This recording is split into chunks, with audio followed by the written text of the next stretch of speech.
नमस्कार। अरुणाचल समाचार में आपका स्वागत है। मैं हूं मनोज कुमार शर्मा। आइए बुलेटिन में सबसे पहले देखते हैं मुख्य समाचार।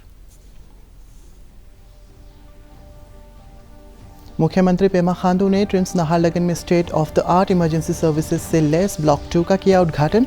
Chief minister health emergency life protection services के तहत 100 मेडिकल यूटिलिटी व्हीकल को भी किया लॉन्च। राज्य के प्रत्येक जिले को मिलेगा पेशेंट ट्रांसपोर्ट व्हीकल।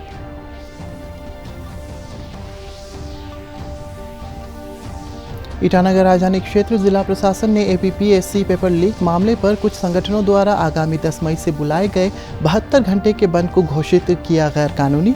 बंद की अवधि में CRPC की धारा 144 लागू करने के दिए आदेश और हथियार लेकर चलने पर लगाया प्रतिबंध। मणिपुर में धीरे धीरे स्थिति हो रही है सामान्य। राज्य में पिछले 24 घंटों में कहीं से भी नहीं हिंसा की खबर और सरकार ने अधिकांश जिलों में कुछ घंटों के लिए जनता कर्फ्यू में ढील देने का लिया निर्णय। सेना और अर्धसैनिक बल हिंसा प्रभावित इलाकों में कर रहे हैं फ्लैग मार्च।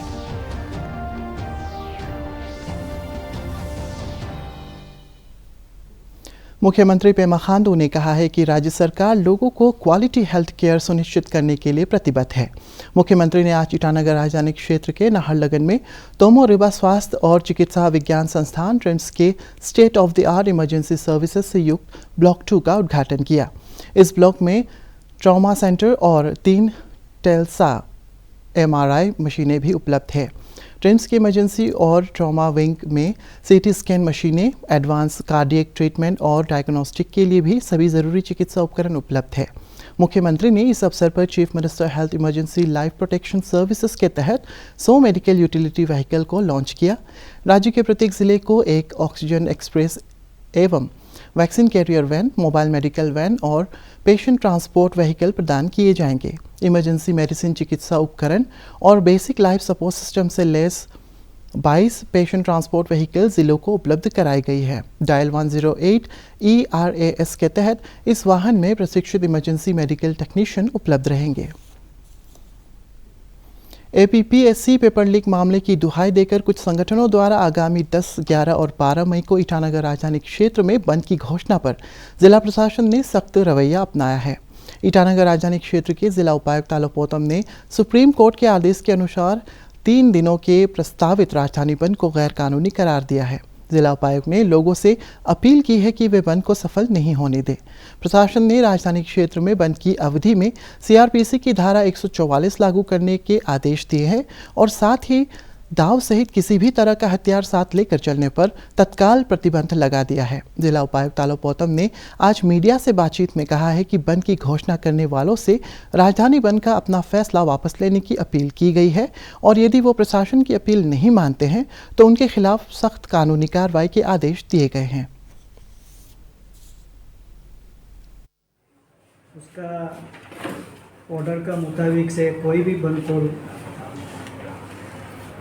ये लीगल नहीं है, ये अनकॉन्स्टिट्यूशनल है, इसलिए उसको डिक्लेयर किया गया है कि ये बंद कॉल को कोई भी हालत में सरकार की ओर से, डिस्ट्रिक्ट एडमिनिस्ट्रेशन की ओर से इसको मान्यता नहीं दे रहा है। और इस बंद कॉल को लेके आप लोगों ने बहुत से समय में देखा है कि लोगों का जान भी चला जाता है और प्राइवेट प्रॉपर्टी से लेके गवर्नमेंट प्रॉपर्टी भी पूरा डैमेज होता है। ये बिल्कुल ही अनवेलकम बंद कॉल है।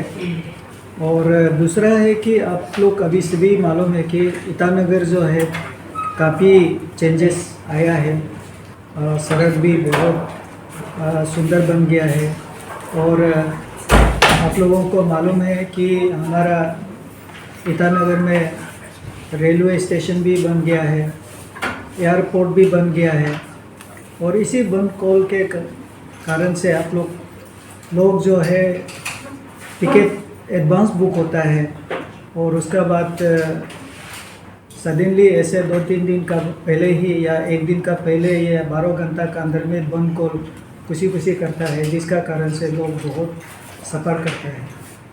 दूसरा तो आपको मालूम ही है, यहाँ जो बिज़नेस जो है 10-15 करोड़ का डेली चलता है वो पूरा ठप हो जाता है। आगे हम जैसे बताया कि प्रॉपर्टी डैमेज जो होता है प्राइवेट का या गवर्नमेंट का वो तो होता ही है और आदमी का लाइफ भी चले जाते हैं। इसको हम लोग बहुत गौर किया है और इस बार ये बंद कॉल को हम लोग 210 मेल से हम लोग पूरा कोशिश करेगा कि ये बंद कॉल सक्सेस ना हो। इसलिए हमने 144 डिक्लेयर किया है। 144 का मतलब ये होता है कि कोई भी आदमी 3-4 जन से ज़्यादा नहीं घूम सकता है और ये तो हमेशा बात होता है, लेकिन ये बार का जो निर्देश हमने कल मजिस्ट्रेट पुलिस का जॉइंट मीटिंग लिया है और हमने बिल्कुल ये सलाह दिया है कि कोई भी हालत में जो जेन्युइन कोई हॉस्पिटल जा रहा है वो अलग बात है, लेकिन ये बंद कॉल का सपोर्ट में कोई भी बाहर आता है उनको अरेस्ट करना है और सकने से जितना दूर हो सकेगा उसको डिटेन करना है। अनलॉफुल एक्ट 2014 का जो तहत भी हमने इन्वोक किया है और इसको भी हमने फॉर्मुलेट किया है। फॉर्मुलेट करने के बाद अभी कल हमारे मीटिंग में हम क्लियरली इंस्ट्रक्शन दिया है कि उनको आइडेंटिफाइड करो।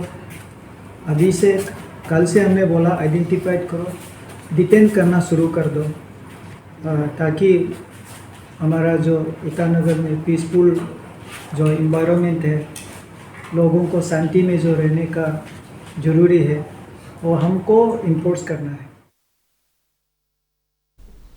मणिपुर में सामान्य स्थिति धीरे धीरे बहाल हो रही है और राज्य में पिछले 24 घंटों में कहीं से भी हिंसा की खबर नहीं है। राज्य सरकार ने अधिकांश जिलों में कुछ घंटों के लिए जनता कर्फ्यू में ढील देने का भी निर्णय लिया है। इम्फाल पश्चिम और पूर्वी जिले में आज सुबह 5 बजे से 8 बजे तक 3 घंटों के लिए कर्फ्यू में ढील दी गई है। कुछ जिलों में शाम को कर्फ्यू में ढील दी जाएगी। बाजार में आवश्यक खाद्य सामग्री खरीदने के लिए लोगों की भीड़ उमड़ पड़ी और लोग आज सुबह से ही पेट्रोल पंपों पर लाइन में लगे हुए हैं। इस बीच सेना और अर्धसैनिक बलों ने फ्लैग मार्च जारी रखा है और बचाव एवं निकासी का काम जारी है। मणिपुर सरकार के सुरक्षा सलाहकार कुलदीप सिंह पिछले कई दिनों से इम्फाल में हैं और स्थिति की निगरानी कर रहे हैं। विभिन्न समुदायों के नेता और नागरिक संगठन तनाव को शांत करने के लिए आगे आए हैं और जनता से शांति और सद्भाव बनाए रखने की अपील की है।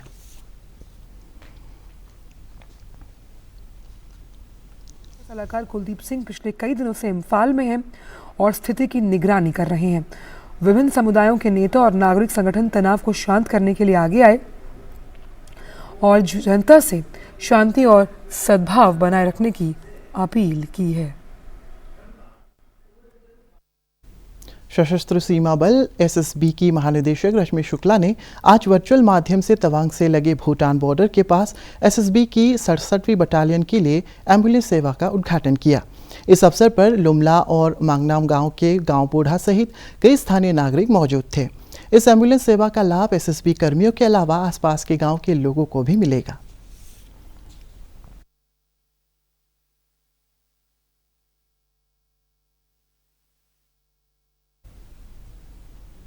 राज्य के खेल और युवा मामलों के मंत्री मामा नातुंग ने रविवार को नाहरलगुन में कृषि केंद्र रोंगाली बिहू कार्यक्रम में हिस्सा लिया। अपने संबोधन में श्री नातुंग ने कहा है कि बिहू असमिया समुदाय के सदस्यों से चली आ रही परंपरा को जीवंत बनाए रखने और आपसी मेल जोल की भावना को मजबूत करने का सशक्त माध्यम है। उन्होंने लोगों से अपनी कला एवं संस्कृति के प्रसार में सक्रिय योगदान का आह्वान किया।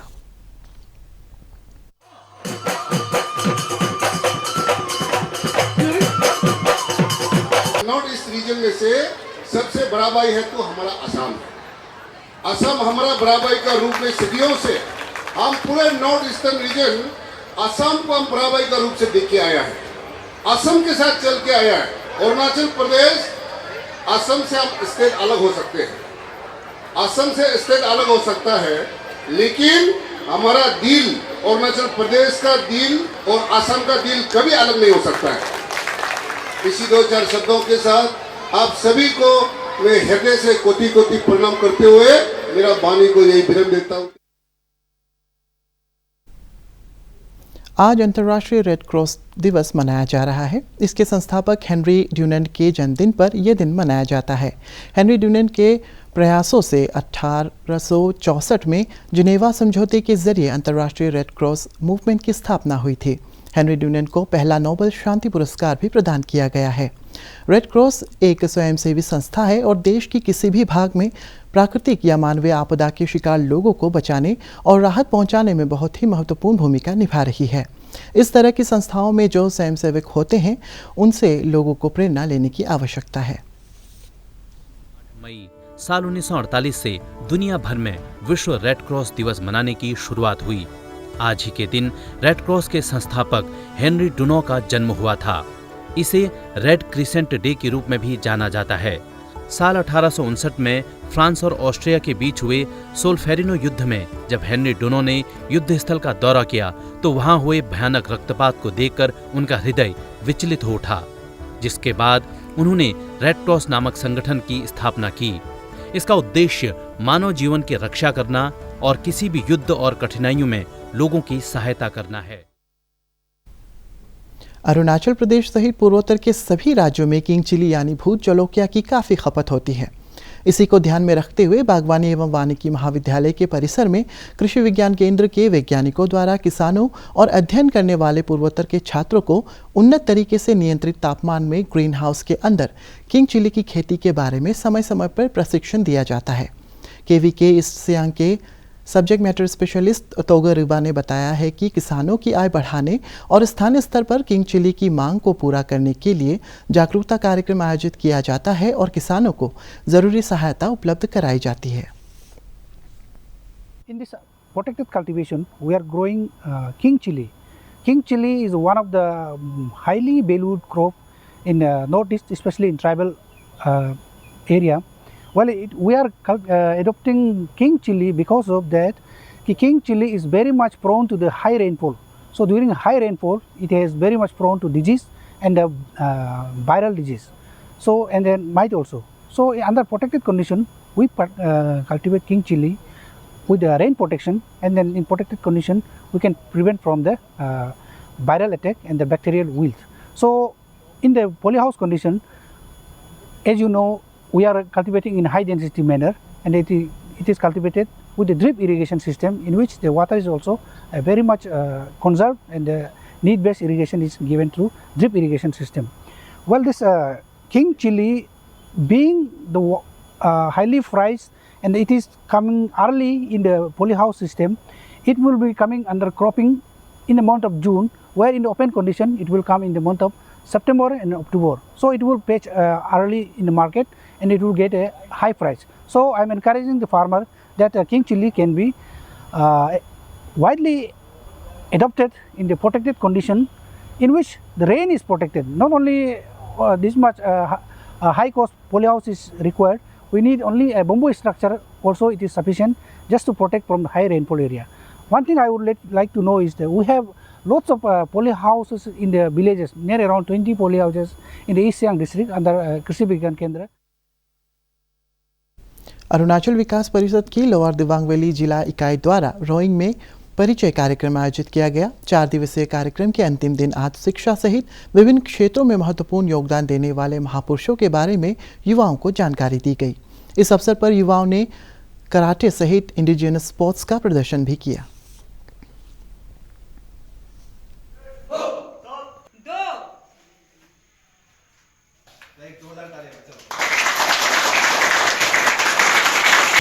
हमारे यहाँ 3 तारीख से लेके आपका 8 तारीख तक परिचय वर्ग का प्रोग्राम हुआ, जो कि वो पूरा अरुणाचल में अरुणाचल विकास परिषद जो है ये परिचय वर्ग का प्रोग्राम कराता है।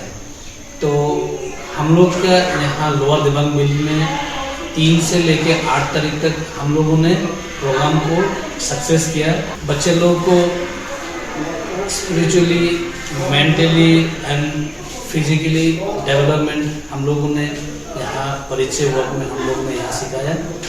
उसके साथ में बहुत सारे जो वन और पर्यावरण विभाग द्वारा ईस्ट कामेंग जिले के सेपा फॉरेस्ट डिवीजन में विभाग के विभिन्न योजनाओं के बारे में जागरूकता कार्यक्रम चलाया गया। इस अवसर पर वन और वन्यजीव संरक्षण के क्षेत्र में महत्वपूर्ण योगदान के लिए कर्मियों और सामुदायिक संगठनों के सदस्यों को सम्मानित भी किया गया।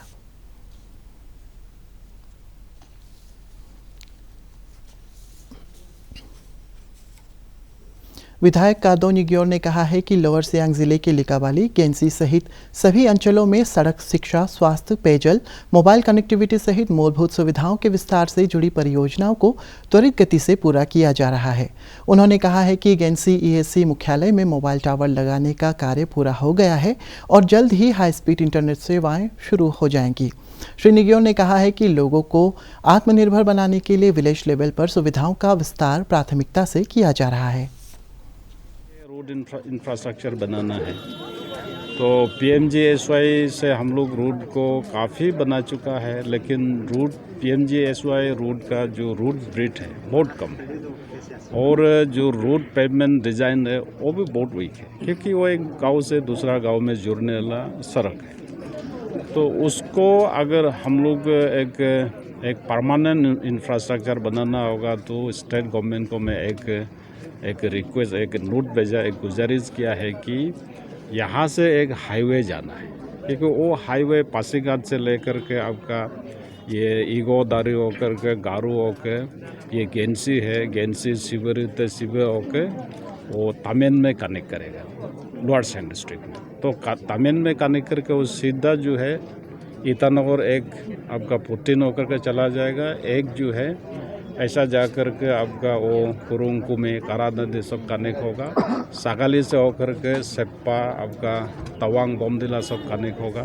ये एक बहुत एक फिजिबल रूट है, उसको मैंने असेंबली में भी इस मुद्दा को बताया और मेरे ख्याल CM का संज्ञान में है, सार उसको करेगा। अगर ये करता है तो मेरा दूसरा रूट बनाने की कोई ज़रूरी नहीं। ये मोदी जी का एक। अरुणाचल समाचार के आज के अंक में इतना ही। हम कल फिर हाजिर होंगे अरुणाचल और देश दुनिया की खबरों के साथ। चलते चलते आपको बता दें कि आप हमारा अरुणाचल समाचार हमारे YouTube channel DD news Arunachal पर भी देख सकते हैं। देखते रहिए अरुण प्रभा। नमस्कार।